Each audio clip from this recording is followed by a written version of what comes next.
Hello and welcome to Module 4 for ED 5840 for the spring of 2026 semester. And this is for Module 4. I'm already in there. I'm sharing a picture I took 13 years ago, March 2013, the Lincoln Memorial in the evening. And the reason I share it for this module is this module, it's recommended that it be completed a couple days after President Lincoln's birthday, which is February the 12th. I grew up and went to school in Illinois, and we took Lincoln's birthday off on February the 12th instead of President's Day, which is usually the following Monday. Also, a little bit of trivia and a connection to my family. Back when President Lincoln, well, before he's president, and he was riding the circuit in central Illinois as a lawyer, um, the owner of our farm ground at the time got into an altercation with the neighbor farmer, and it didn't go well for the neighbor farmer, and he was deceased after that altercation. And we don't know if Lincoln came out to the farm. We think he may have, but we have seen in his writings about the case. Anyway, a little bit of trivia. So Module 4 serves as a transition from our study of descriptive statistics, probability, normal distributions, and sampling distributions to that of hypothesis testing and inferential statistical procedures in education. Inferential procedures begin with the researcher articulating a hypothesis, which can be stated in the null or alternative form about a population, and then testing the hypothesis to see if it appears to be correct based on an interpretation of statistical analysis. The goal of inferential statistics is to infer findings from a sample to that of a population.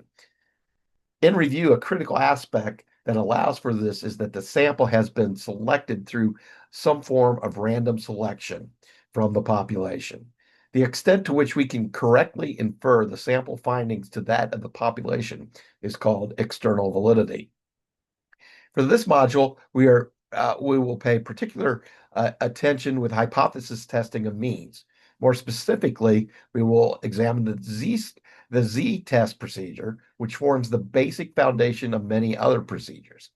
The purpose of the z-test procedure is to test hypotheses concerning a single population with a known variance. Because the z-test requires information about the population that we often do not have, such as variance, we also begin to explore other procedures that are more commonly used. Specifically, we begin looking at one form of a t-test, that being the one independent sample t-test. This t-test procedure serves the same purpose as the z-test, but does not require us to know the population variance. We use the one independent sample t-test to compare our sample data to that of the known population parameter, mean in this case. We are interested to know if the population from which our sample is taken has the same mean value as that of the known population parameter. For a one independent samples t-test, the purported population mean is stated and is either being tested to see if, in fact, the purported value is valid or if a sample from another population is the same. Either way, the result indicates whether the sample mean is representative of the purported population mean. Finding a statistical difference leads us to follow-up procedures. Effect size is studied and calculated as a statistic that represents the size of the difference of a statistically significant finding. Power is then examined. Power represents the likelihood that we will reject the null hypothesis when, in fact, the null hypothesis is false. It is interesting to think on that a statistically significant finding may not have any practical implications if the difference found is, minimal. Thus, the importance of also examining effect size. One of the issues can be that a large sample size, with a large sample size, very small differences between means may show a statistical difference that does not represent any real practical difference. That is where effect size comes into play, and many research journals require researchers to report the effect size of their findings within published research manuscripts. So the activities, you're watching the introductory and instructions recording, then read chapter 8 on hypothesis testing, and then I provided the supplemental PowerPoint from the authors.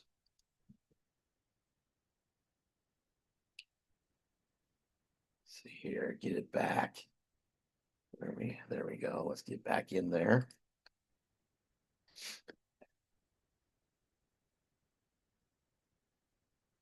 And the next chapter, chapter 9, is one sample t-test. There you go. And then I have provided videos to watch for each of the topics, 2 on hypothesis testing,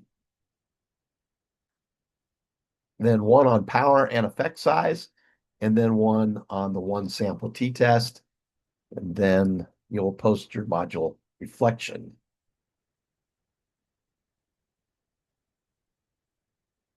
Okay.